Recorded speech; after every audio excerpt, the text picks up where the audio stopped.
With week 3 of the NASCAR season being over, I'm here to review the race once again.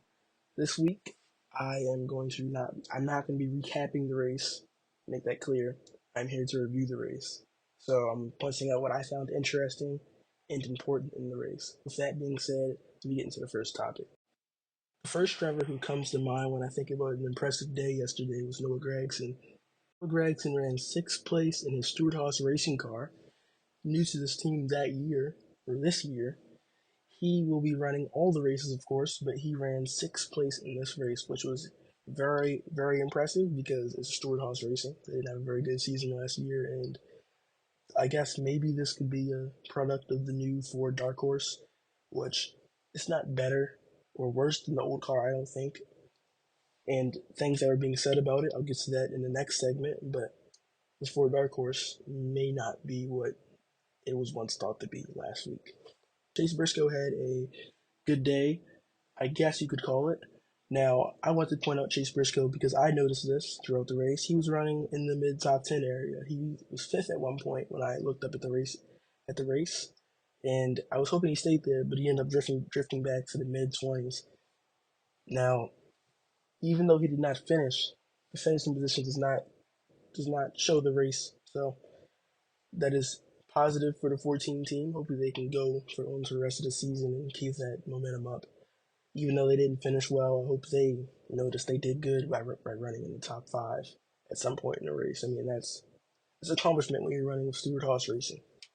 Toyota had an impressive day. Now, it was not a win, of course, but it was an impressive day. They went back from what they did last year with the other Camry to the brand new Camry, and not a thing changed. So that's good for Toyota.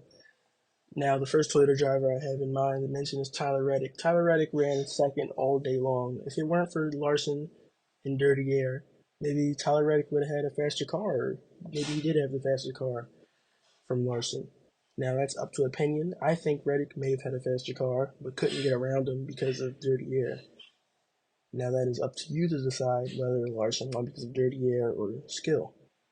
I think Larson is a skilled driver, and Larson deserves his win, but I think Tyler Reddick definitely showed a lot of strength and all day long, really keeping up with Kyle Larson. Not many guys can do that these days.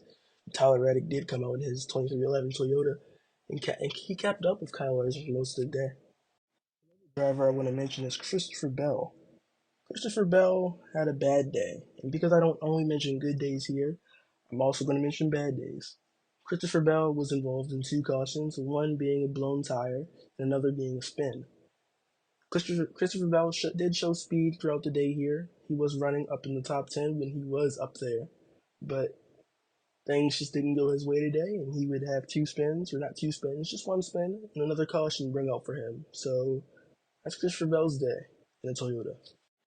The team I had quite an interest in before the season started was Legacy Motorsports. I was hoping Legacy Motorsports came to the track and lit the place up and won the race, but that didn't happen, obviously. Now, Eric Jones, last time he came to Las Vegas, his last 2 results at Vegas are kind of not accurate because both of them had a crash. Last time he came here in the spring, it was a crash, and the time he came here in October of last year, he had a pit road problem or some type of problem on pit road, if I can remember correctly. But they came here and ran 14th today, which is an improvement nonetheless. So good job, Legacy Motorsports, and John Hunter Nemechek being new to the next gen cars. This is his first. I think this might be his first mile and a half race in the next gen car. He may have ran Kansas last year or something like that, or was it Homestead? One of those two. But it was his first time at Las Vegas in the next gen car.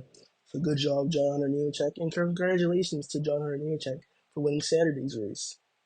Kyle Larson won the Cup race. Congratulations to Kyle Larson. He dominated all day long. There's nothing else I have to tell you other than he dominated all along. You watched the race, I watched the race. The 5 car led all the laps. Kyle Larson's son taking after Chad Knaus and making sure the car does not get caught for cheating after the race. Speaking of winners, I've already mentioned 2 of this weekend's winners, but I haven't mentioned my favorite winner this weekend, Raja Karuth. Raja Karuth is a young talent in NASCAR and should be recognized that way. Roger Caruth is now in his second Truck Series season, and he'll be taking over the number 71 all season. He got his first win tonight against Tyler Ingram. Tyler Ingram was running him down, but there just was not enough time.